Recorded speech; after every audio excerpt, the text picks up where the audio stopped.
Assalamualaikum warahmatullahi wabarakatuh.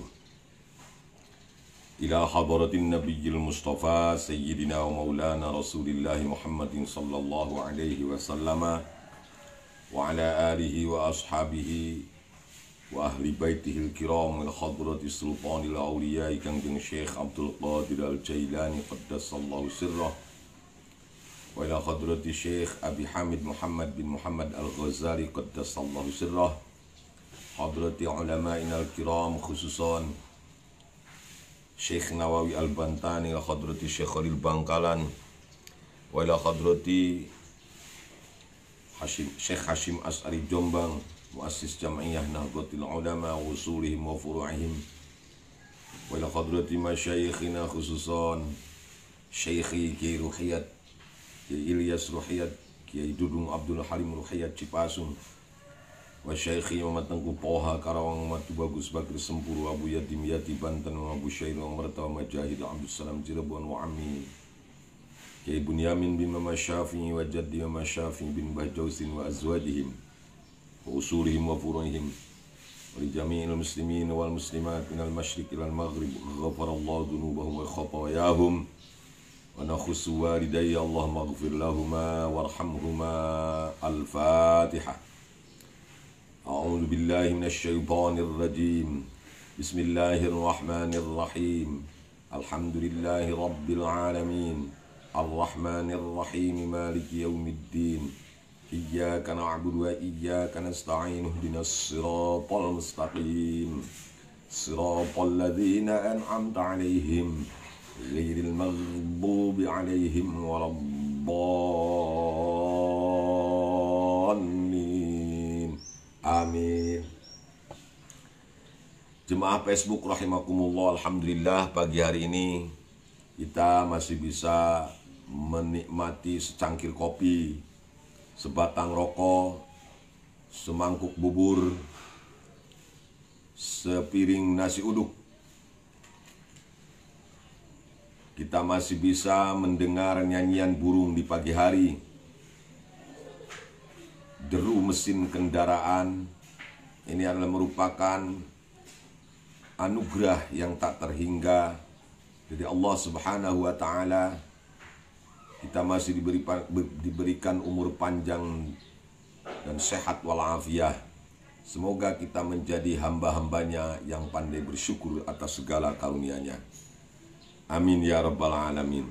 Terima kasih Ajengan Udin Syahruddin Haris, Aki Udin, sahabat saya yang selalu membimbing saya. Kemudian Kang Dindin Ibrahim, Din Mulyana, Purwakarta, Sekjen MPPK Aceh, Majelis Pengurus Pusat Keluarga Alumni Cipasung. Terima kasih juga Bapak Insinyur Haji Ayi Hambali, senior kami di Cibinong, Bogor. Ya, terima kasih semuanya. Mohon maaf kalau ada yang tidak saya sebutkan namanya, karena ya maklumlah, lupa juga terlalu banyak. Pokoknya semuanya yang hadir saja, jemaah Facebook rahimakumullah. Ustadz Farid, Cak Fauzi, alhamdulillah Cak Fauzi sudah hadir. Ngopi Cak, udut Cak, udut. Makasih Cak. Ada Kang Nasrul ini, LTMNU Kerawang, sudah standby yang sedang menikmati bulan madunya.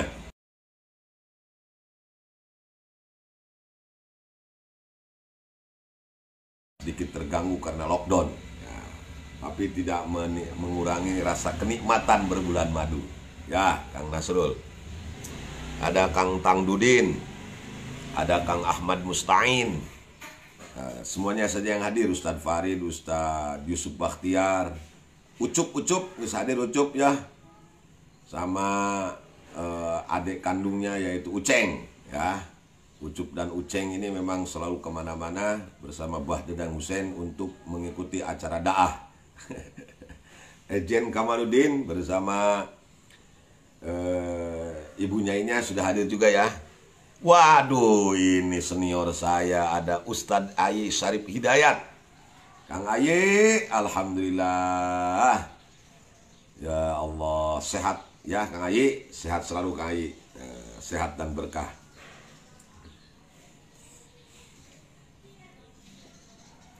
Masih membahas tentang penjelasan khusyuk.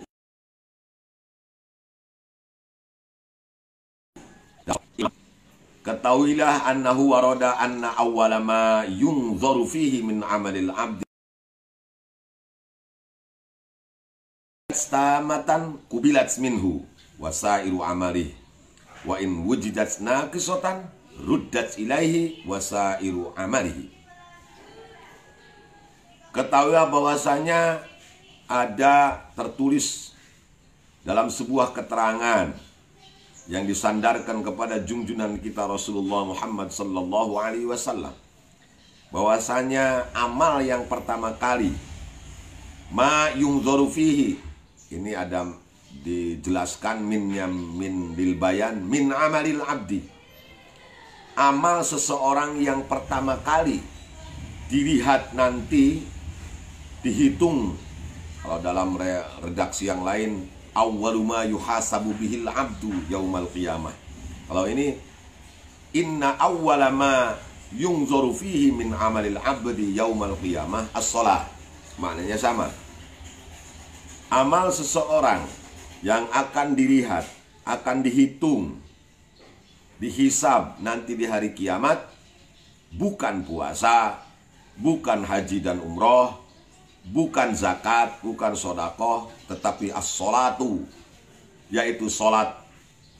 Fa'in wujidat tamatan, kalau memang sholat tersebut ternyata setelah dilihat itu sempurna, maka kubilat minhu, sholatnya akan diterima dari hamba itu, wasairu amali, dan seluruh amal perbuatannya juga diterima Allah Subhanahu wa ta'ala. Artinya kalau sholatnya lulus, sholatnya bagus, maka amal-amal yang lainnya juga sudah dianggap bagus. Wa in wujidat naqisatan, kalau sholatnya kurang, baik tidak dilaksanakan atau melaksanakan sholat tapi kurang syarat dan rukunnya, tidak ikhlas, tidak khusyuk, maka ruddat ilaihi, sholatnya, amalnya akan ditolak.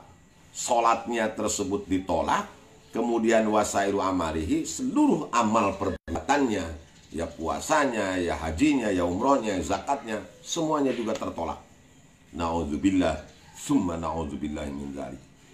Oleh karena itu, saya berpesan kepada diri sendiri, umumnya kepada jemaah Facebook rahimakumullah, jangan sekali-kali menyepelekan sholat. Begitu pentingnya perintah sholat ini, hingga Allah tidak cukup mengutus malaikat Jibril untuk turun ke bumi menyampaikan perintah sholat. Tidak cukup aqimus sholah, tidak cukup yuqimunas sholah, tidak cukup wa iqamatis sholah, dan lain sebagainya.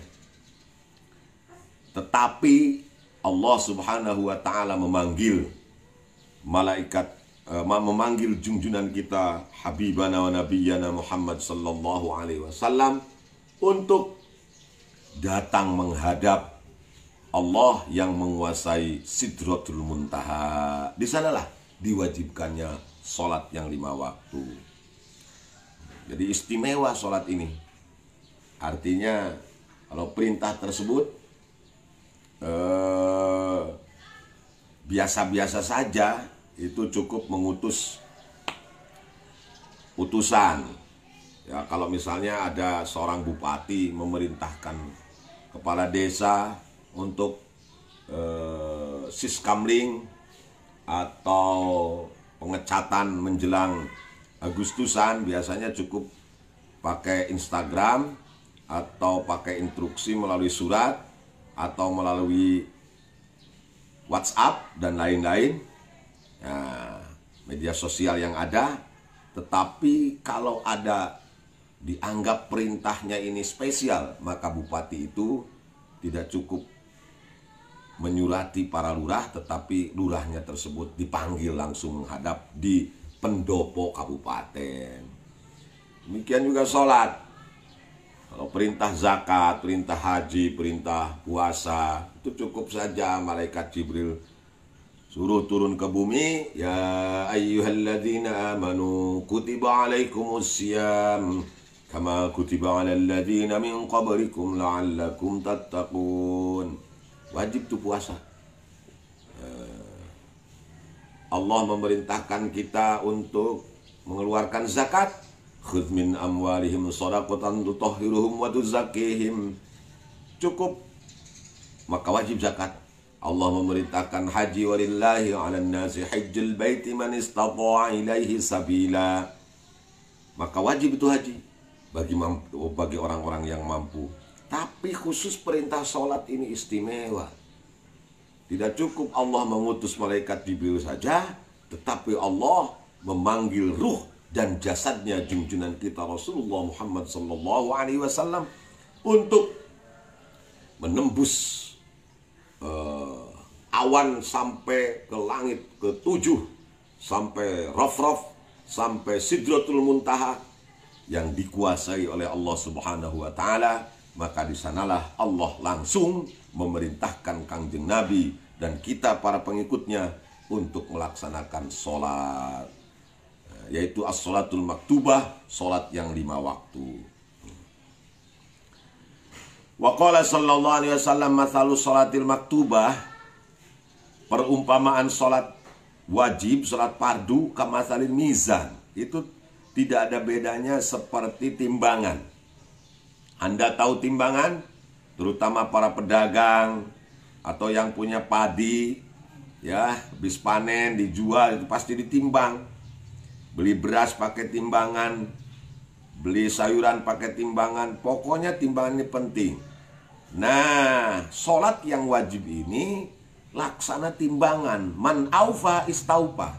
Siapa yang sempurna timbangannya, siapa yang cukup dan mencukupi serta menyempurnakan timbangannya, maka istaufa, dia telah mencukupinya, telah menyempurnakannya. Ai istaufal ajro, yakni dia telah menyempurnakan pahala daripada sholat itu. Kalau sholat maktubahnya nggak benar, ya bagaimana mau bisa melaksanakan sholat sunat yang benar juga. Makanya sholatul maktubahnya itu diperbaiki, jangan sampai asal-asalan. Suatu ketika Kangjeng Nabi ditanya oleh para sahabat, ayyul a'mal afdal ya Rasul, amal apa yang paling utama wahai Rasulullah?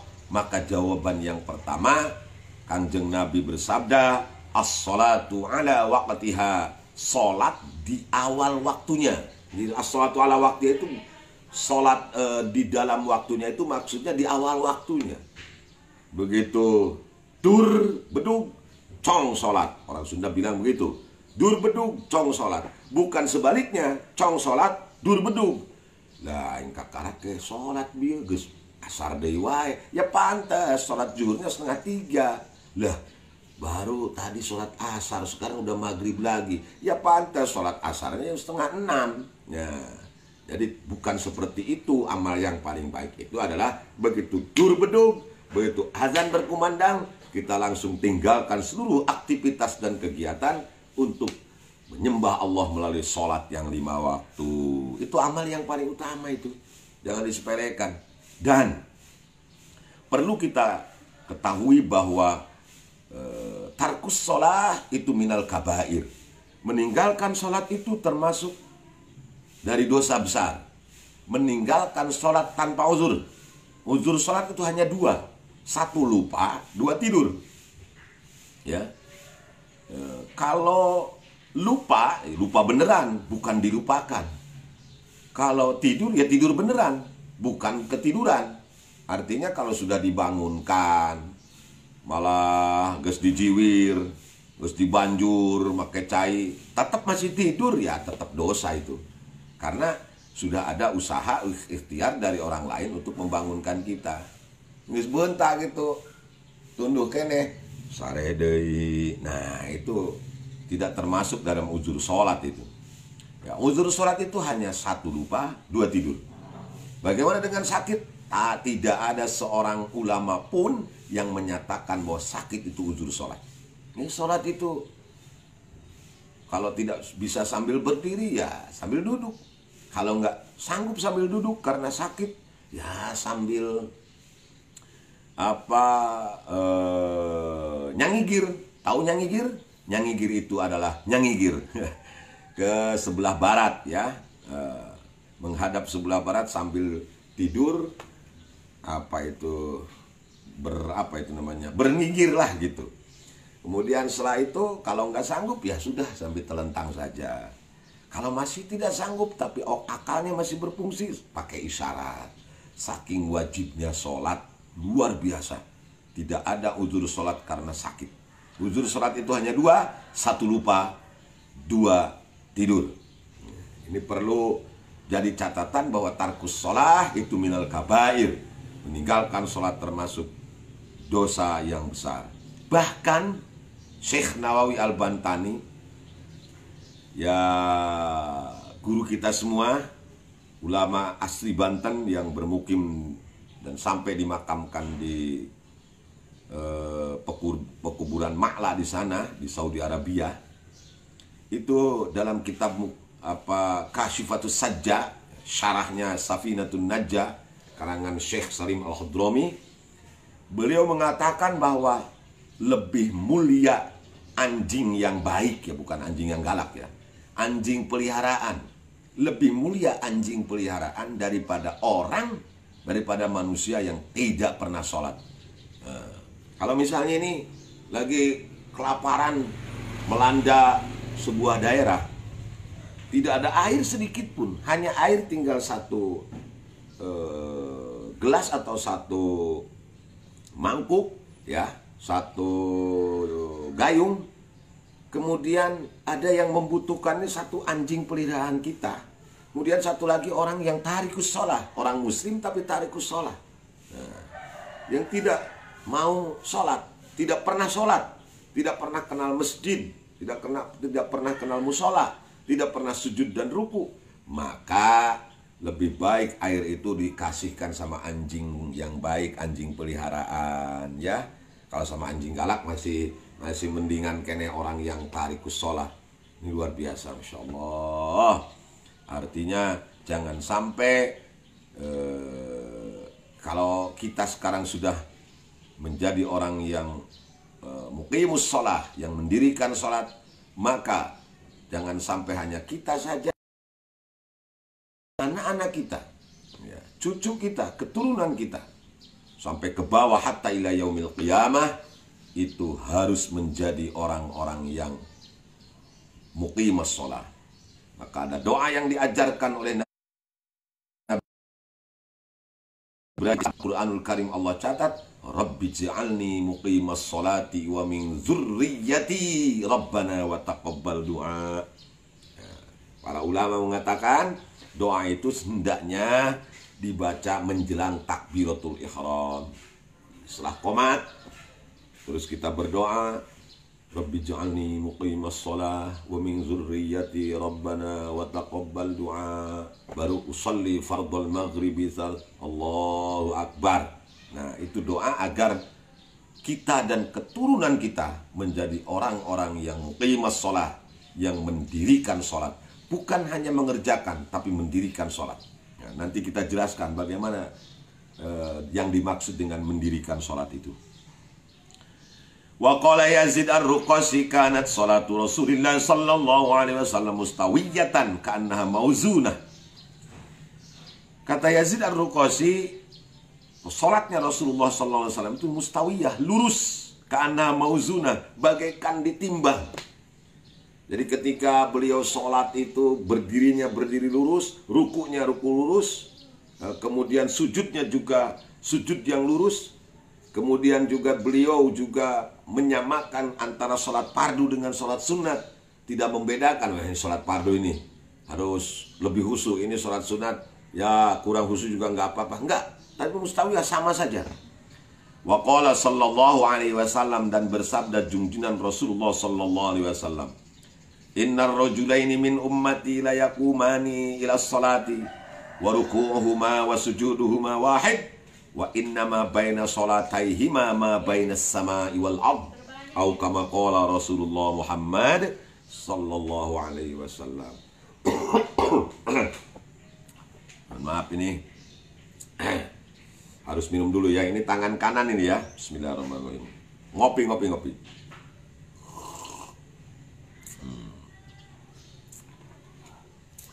Santai saja ya.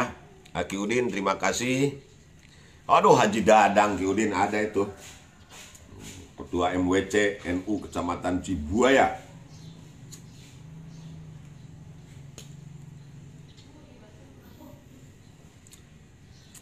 Kata Haji Dadang, Ki Udin, nanti kalau sudah tidak ada corona, Ki Udin akan dipanggil ceramah lagi ke Cibuaya ya. Nah, Haji Dadang menang beas kayak Haji Dadang. Innar rajulaini min ummati la yaqumani ila sholati wa ruku'uhuma wa sujuduhuma wahid. Ada dua orang dari umatku yang sama-sama melaksanakan sholat, sama-sama sholat, rukunya sama, sujudnya sama, takbiratul ihramnya sama, pokoknya sama semuanya, tahiyatnya sama. Padahal wa inna ma baina sholataihima ma baina samai wal ard. Antara sholat keduanya, itu kan ada dua orang, yang satu ada di langit, yang satu ada di bumi. Artinya jauh berbeda. Maksudnya begini, dua orang ini sama-sama sholat, rukunya sama, sujudnya sama, tahiyatnya sama, bacaannya mungkin sama, tapi yang satu khusyuk, yang satu tidak khusyuk. Maka perbandingannya antara langit dan bumi jauh berbeda.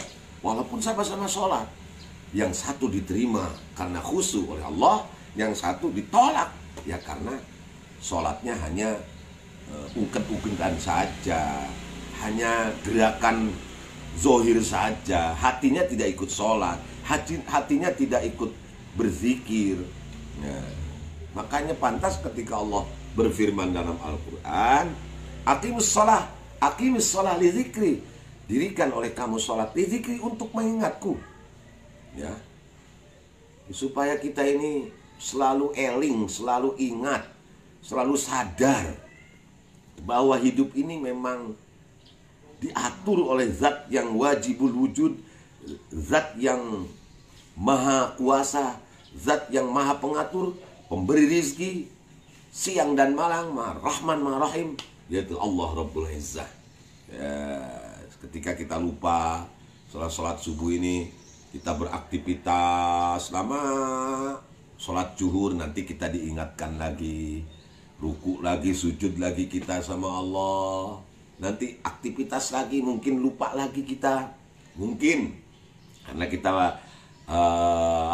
hamba Allah yang awam, hamba Allah yang biasa, karena kita dagang, karena kita ada di kantor, Allah kita lupakan, nanti asar diingatkan lagi, sholat lagi. Aqimis sholah li zikri, dirikan oleh kamu sholat karena tujuannya untuk ingat kepadaku. Ya, ingat itu dengan hati, bukan dengan lisan, bukan dengan gerakan.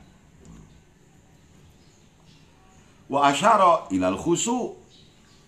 Hadis tersebut, apa yang disampaikan oleh Kangjeng Nabi ini mengisyarahkan terhadap kekhusyuan. Yang satu khusyuk, yang satu tidak khusyuk, yang satu ada di langit, yang satu ada di bumi, yang satu diterima Allah, yang satu tertolak. Naudzubillah kalau kita termasuk orang yang tertolak. Ya. Wa qala sallallahu alaihi wasallam, dan bersabda junjunan kita Rasulullah sallallahu alaihi wasallam, la yanzurullahu yaumal qiyamati ilal abdi la yuqimu salbuhu baina ruku'ihi wa sujudihi, atau la yuqimu salbahu baina ruku'ihi wa sujudihi.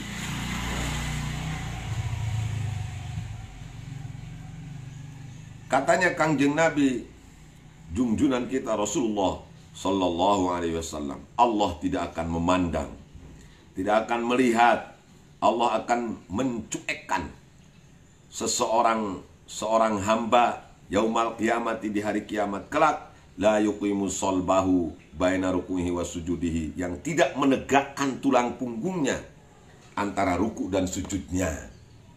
Jadi ini ada orang yang berdiri sholat itu tapi sambil agak begini, nah, bongkoknya. Kemudian ada lagi yang sambil melihat kemana-mana pandangannya. Kemudian ketika ruku itu badannya terlalu membungkuk. Sujud juga seperti, mohon maaf, anjing mau kencing, ya, ngedeprek gitu. Nah, jadi kalau sujud itu ya harus solbu kita, tulang punggung kita ini harus ditunggingkan ya. Apa itu ditunggingkan? Ya ditunggingkan. Kemudian ketika ruku juga tulang punggung kita itu harus benar-benar punggung sampai ke kepala itu seperti papan, harus seperti papan, lurus. Jangan sampai terlalu menengadah atau terlalu jongkok ke bawah, bungkuk ke bawah. Nah, Allah nggak akan lihat itu sholatnya seseorang di hari kiamat yang tulang punggungnya tidak lurus. Tapi di sini baina ruku'i wa sujudi, antara ruku dan sujudnya itu i'tidal. Kalau antara ruku dengan sujud i'tidal, berarti rukunya ini dengan sujudnya ini tidak sama sekali tidak dipisahkan oleh i'tidal. Kalau i'tidal kan tegak nih. Nah, ketika ruku dan sujudnya ini, antara ruku dan sujudnya tidak berdiri tegak, ya, ada yang ke sini, ada yang ke sini, nggak apa-apa ya, urusan tangan, yang penting tegaknya ini. Jadi ada orang yang saat Allahu Akbar ruku ini, Sami Allah liman hamidah, Allahu Akbar. Nah, itu berarti dia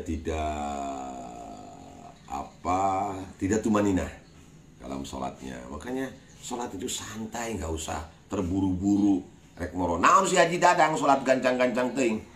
Ya, saya pertama kali pergi haji, alhamdulillah tahun 2008, gelombang kedua.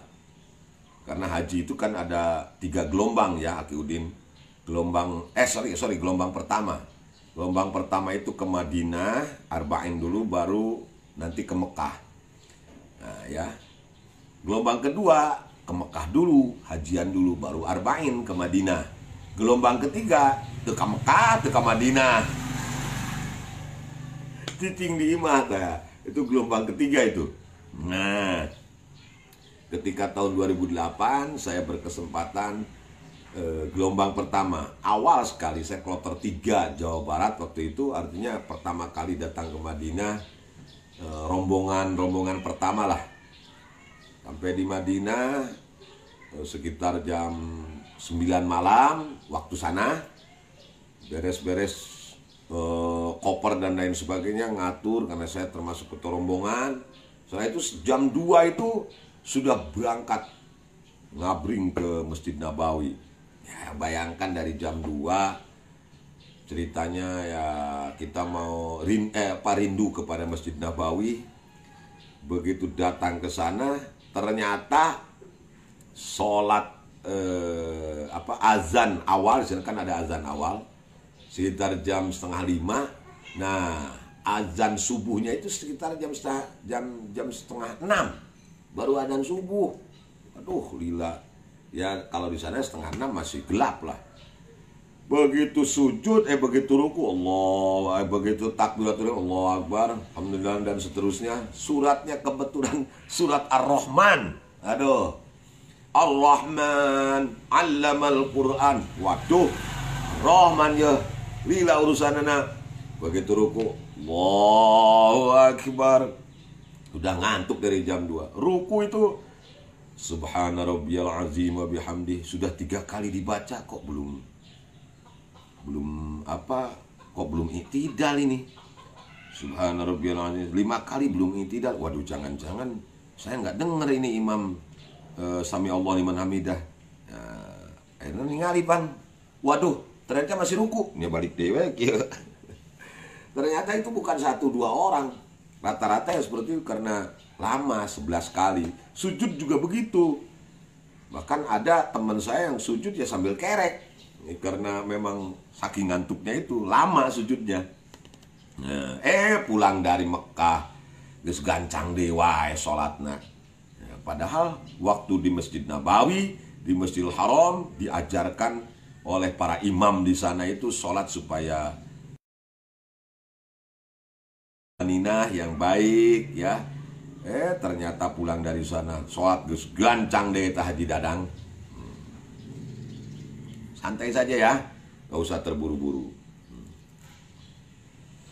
Wa qala sallallahu alaihi wasallam, bersabda lagi junjungan kita Rasulullah Muhammad sallallahu alaihi wasallam, man shalla sholatan li waqtiha wa asbagha wudu'aha wa tamma ruku'aha wa sujudaha wa khusyu'aha urrijat atau arrojat wahiyya baydau musfirrotan wahiyya baydau musfirrotun. Nggak apa-apa kalau musfirrotan ya berarti apa, bisa dibaca musfirrotun, bisa dibaca musfirrotan. Takulu hafazakallahu kama hafadtani wa man shalla sholatan li ghairi waqtiha walam yusbik wudu'aha walam yutimma ruku'aha wala sujudaha wala khusyu'aha arrojat wahiyya sauda'u. Bisa arrojat, bisa urrijat. Wahiyya sauda'u muzlimatan taqulu dhayya'akallahu kama dhayya'tani hatta idza kanat haitsu sya'allah laffat kama yaluffu saub fayadribu biha wajhah. Katanya Kangjeng Nabi, barang siapa yang sholat pada waktunya sesuai dengan waktu yang ditentukan oleh para ulama, wa asbaghu wudu'aha, menyempurnakan wudunya, sholat bila perlu di awal waktu ya, ini dianjurkan sekali di awal waktu. Kemudian menyempurnakan wudunya, artinya menyempurnakan wudu itu jangan sampai banyak. Saya lihat dalam prakteknya orang-orang yang berwudu ini sembarangan, mohon maaf ya, sembarangan sekali. Misalnya dalam membasuh muka. Dalam membasuh muka itu ya kalau kita pakai peci dibuka dulu lah. Ini harus terbasuh semua. Ini batasan wudhu itu wajah itu dari atas tempat jadinya rambut, ke bawah ini di bawah dagu ya, di bawah dagu kita. Kemudian ke pinggirnya ini di telinga ini ada yang apa ini cecepil ya, pepentil celi kalau orang sudah bilang. Ini harus terbasuh semua gitu. Nah, tidak boleh ada yang tidak terbasuh, terutama ibu-ibu, karena gara-gara dia punya pakai make up yang tebal, akhirnya mungkin make up itu bisa menghalangi jatuhnya air wudhu ke anggota wudhu kita. Pengnyaannya bu, ya bersihannya ya gampang ya guys wudhu. Bersolek lagi aja, pakai bedak lagi aja. Sempurnakan wudhunya, membasuh tangan sampai ke atas siku kita ya. Kemudian ini kuku. Ini seperti kuku saya ini ada panjangnya di bawah kuku ini wajib ini. Tahtal azfar itu wajib dibersihkan, wajib kena air. Ya, makanya yang 3 ini spesial nih, tidak panjang. Yang 2 ini dipanjangkan, jempol sama cinggir ya, kelingking. Bukan apa-apa, jempol ini untuk garuk-garuk kan enak tuh, Haji Dadang ya. Kalau ini ya untuk sini ngupil, mengok sama ini nih. Itu harus dibasuh. Demikian juga kaki itu. Kuku yang ada di jari-jari kaki kita juga jangan sampai, waduh, habis sholat saya lihat kuku di tangannya masih hitam-hitam. Wah, itu kan secara fikih udah nggak sah itu wudunya. Kalau wudunya tidak sah, ya sholatnya nggak sah dong. Kenapa? Karena wudu itu adalah salah satu syarat sholat, yaitu bersih dari hadas besar dan hadas kecil. Hadas besar dengan mandi, hadas kecil ya dengan wudu. Kalau wudunya saja nggak benar, tidak memakai aturan fikih, ya, maka mohon maaf, sholatnya juga sudah dijamin itu nggak benar sholatnya. Makanya ini pentingnya ngaji itu ya di sini. Jangan menyepelekan kitab-kitab kecil kayak Sapina, kayak Takrib. Wah, ini yang kecil-kecil itu malah ditinggalkan. Ya, karena itu sangat menentukan itu. Wudhu itu ya jangan sampai sembarangan. Nah, kemudian wa atamma ruku'aha wa sujudaha, dia sempurnakan sujud dan rukunya, wa khusu'aha, juga sempurnakan khusyuknya. Bukan hanya gerakan tubuhnya yang ikut sholat, tapi hatinya juga ikut sholat. Ketika kita bilang Allahu Akbar, Allah Maha Besar, maka terbayang dalam ingatan kita bahwa betapa kecil kita di hadapan kebesaran Allah yang begitu besar, begitu agung. Allahu Akbar. Pandangan mata kita hanya memandang tempat sujud, tidak melihat ke kiri kanan, tidak menengok kiri kanan, apalagi sambil tengok ke dengan kepala, ya. Lirikan itu tidak melirik kiri kanan juga, itu bisa mengganggu konsentrasi kekhusyuan kita. Nah, dia menyempurnakan kekhusyuannya. Begitu dia baca Allahu Akbar kabira walhamdulillahi katsira, bayangannya terus ingat akan kebesaran Allah. Wa subhanallahi bukrata wa asila, inni wajjahtu wajhiya. Bayangannya, hatinya itu terus-terusan ingat bahwa dia memang menghadap Allah itu dengan mukanya, dengan dirinya yang begitu kotor, sementara Allah begitu suci. Inna sholati wa nusuki, sholatku, ibadahku, hidupku dan matiku. Terus lisannya, apa yang dia ucapkan di lisannya diikuti oleh hatinya, walaupun tidak pas, yang penting maknanya. Ketika kita bisa bilang a'udzubillahi minasyaitonirrajim, bibir mengucapkan itu bismillahirrahmanirrahim, kita bayangkan Rahman Rahim Allah yang begitu luas bagi seluruh hamba-hambanya. Alhamdulillahi Rabbil Alamin, terbayang dengan dalam ingatan kita seluruh nikmat yang Allah berikan itu, yang kita rasakan itu berasal dari Allah yang Tuhan seluruh sekalian alam. Demikian seterusnya. Nah, sempurnakan kekhusyuannya. Ketika kita ruku, bahwa tidak ada yang wajib diagungkan kecuali Allah yang Maha Agung. Subhana rabbiyal azim wa bihamdih. Kemudian Rabbana walakal hamdu mil'us samawati wa mil'ul ard. Teringat bahwa segala karunia yang kita dapatkan itu dari Allah juga. Allahu Akbar, Allah Maha Besar. Sujud kita, wajah yang begitu mulia, yang begitu kita agung-agungkan. Bagian tubuh yang paling mulia ini ketika sholat harus sama derajatnya dengan kaki kita. Itulah sujud. Maka kata Imam Ghazali dalam kitab yang lain dikatakan bahwa puncak sholat itu sebetulnya sujud. Orang yang sedang sujud tidak tahu apa-apa. Kalau ada orang yang mau membunuh atau mau menginjak dia tidak tahu namanya sujud. Nah, kemudian wajah yang begitu mulia, yang paling atas, paling dihormati, sama derajatnya dengan kaki kita ketika sujud. Kata Imam Ghazali, puncak salat itu sujud. Ketika kita sujud, terbayang dalam ingatan kita kebodohan kita, kehinaan kita, kenistaan kita, sementara kita berada di hadapan Allah yang Maha Suci, Allah yang Maha Luhur, Allah yang Maha Mulia. Kata cina Kang Wian bisa ngomong gitu, Gus bisa encan salat subuh encan. Ini kudu ngomong mah, mari kita belajar sama-sama ya. Sama-sama belajar.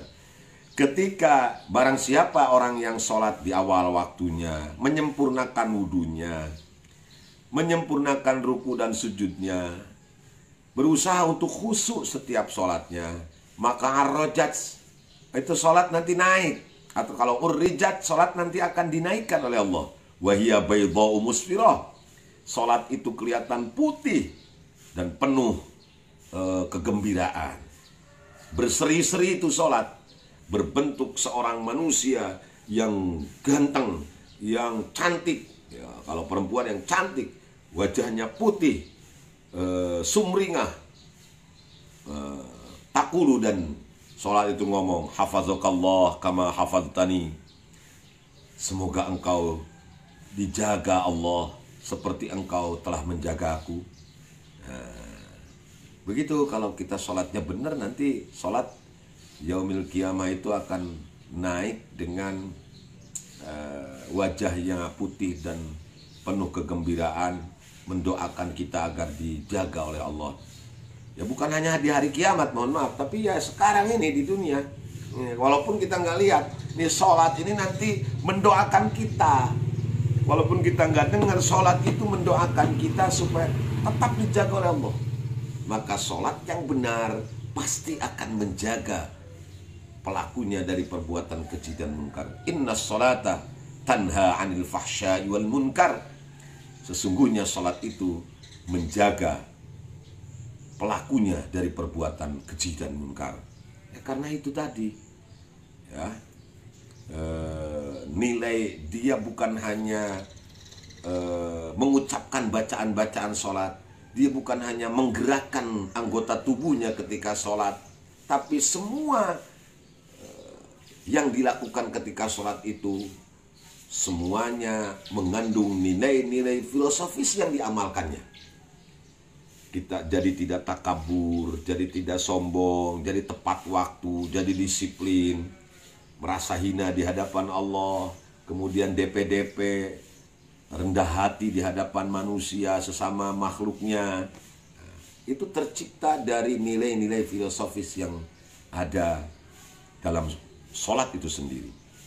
Tetapi sebaliknya, waman shalla sholatan li ghairi waqtiha walam yusbigh wudu'aha walam yutimma ruku'aha wala sujudaha wala khusyu'aha arrajat wahya sauda'u muslimatan taqulu dhayya'akallah kama dhayya'tani hatta idza kanat haitsu syaa, dan seterusnya.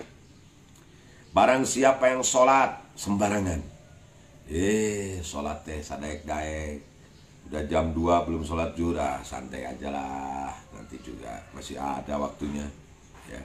Walam yusbigh wudu'a, ketika sholat juga semua syarat dan rukunnya dia tidak penuhi, termasuk wudu di dalamnya itu. Ya, adus dan wudu tidak sempurna karena tidak memiliki ilmu. Ya. Walam yutimma ruku'aha, dia tidak sempurnakan rukunya, rukuna benar, sujudnya benar. Waduh, nggak benar semuanya dah.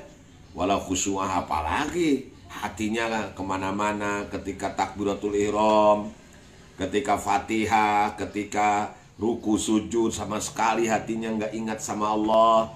Maka nanti sholat akan naik atau ditaikkan oleh Allah berbentuk hitam kelam, ya, muslimah, waduh, genep, malek-mek, kemudian cemberut. Nah, takulu, sholat ngomong, dhayya'akallah kama dhayya'tani, semoga Allah menyia-nyiakan kamu seperti kamu telah menyia-nyiakan aku. Semoga Allah menyepelekan kamu seperti kamu telah menyepelekan aku. Begitu kata sholat. Maka jangan pernah menyepelekan sholat, jangan pernah menyia-nyiakan waktu untuk melupakan sholat, ya, untuk melaksanakan sholat. Jangan pernah kita menyepelekan, menganggap kecil terhadap sholat itu. Ini nanti begitu didoakan oleh sholat, semoga engkau disia-siakan oleh Allah, disepelekan oleh Allah, dicuekkan oleh Allah. Hatta idza kanat Allah lapat kama yalupus saub fa yadribu biha wajhah.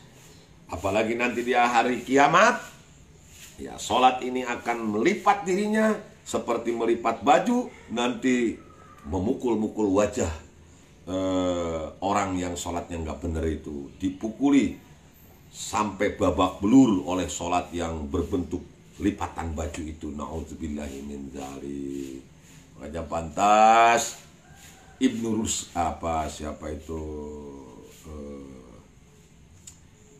siapa itu ya, junjunan kita Rasulullah Muhammad sallallahu alaihi wasallam juga bersabda bahwa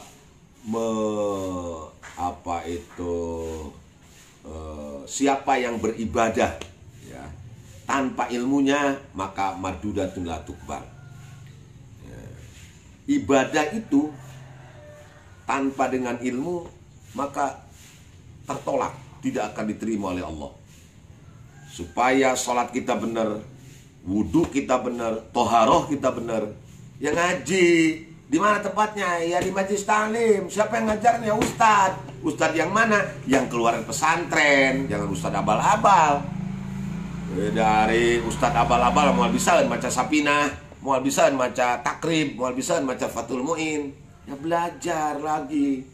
Ya jangan sampai kita katanya sudah hijrah, sudah tobat, sudah insaf, tapi tidak mau ngaji, tidak mau dekat dengan kiai, tidak mau dekat dengan para ustadz yang keluaran pesantren. Mohon maaf, itu bohong, itu hijrahnya, ya palsu, itu hijrah palsu, itu tobat yang palsu, itu ya insaf yang palsu.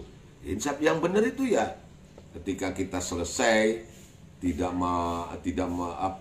mengulangi dosa-dosa yang lalu, maka kita memperbaikinya dengan cara ibadah yang benar. Ibadah yang benar itu tentu harus dengan ilmunya. Ya ngaji lah, ya sama dengan Udin, sama Kang Ai Hambali, sama Ustadz Baharudin Ahmad, Bang Kipli, sama Mang Dindin Ibrahim. Pokoknya yang keluaran-keluaran pesantren dah, ya. Mang Kamaluddin Abdullah, supaya sholat kita benar. Sama Ustadz Farid, sama Ustadz Yusuf, sama Ustadz-Ustadz yang lain. Ustadz yang pernah ngastrol di pesantren, yang pernah merasakan buduk di pesantren. Jangan cari Ustadz abal-abal yang nggak pernah nginep di pesantren. Ya pantas nanti bol mudil. Bukan hanya sesat untuk dirinya, tetapi menyesatkan orang lain. Nah, ayo ngaji ya di majelis-majelis taklim yang dikelola oleh para kiai NU, para ustadz NU. Silakan. Saya sama sekali tidak bermaksud ta'assub ya, tidak fanatik terhadap ke-NU-an saya. Tapi memang kenyataannya ya ustadz-ustadz NU lah yang bisa mengajarkan dengan benar Sapinah. Ustadz-ustadz NU lah yang bisa mengajarkan takrib.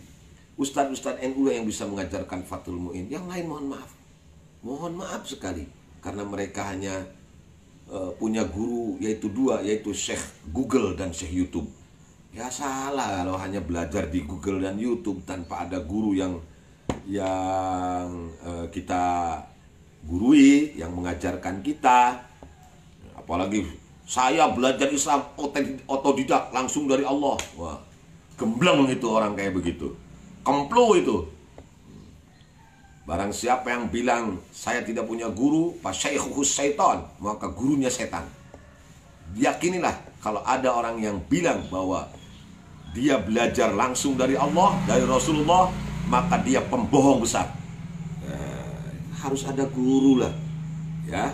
Kanjeng Nabi juga tidak langsung dengan Allah, tapi ada guru yang menjadi perantara, yaitu malaikat Jibril alaihissalam. Itu saja yang dapat saya sampaikan. Semoga Allah menjadikan kita orang-orang yang muqimus sholat, bukan hanya yang mengerjakan sholat, tetapi orang-orang yang bisa mendirikan sholat, bisa mengamalkan seluruh ajaran-ajaran sholat, nilai-nilai filosofis dalam sholat, dalam kehidupan kita sehari-hari. Amin ya rabbal alamin. Rabbi ja'alni muqimas sholat wa min dzurriyyati rabbana wa taqabbal du'a wa la minkum wallahul muwaffiq ila aqwamit thoriq. Assalamualaikum warahmatullahi wabarakatuh. Insyaallah ketemu di besok pagi. Ayo kita sama-sama tawassul sesuai yang diajarkan oleh Mbah Hashim Asy'ari. Li khamsatun utufi biha harral wabail hatimah Al-Mustafa wal-Murtada wa banahuma wa Fatimah.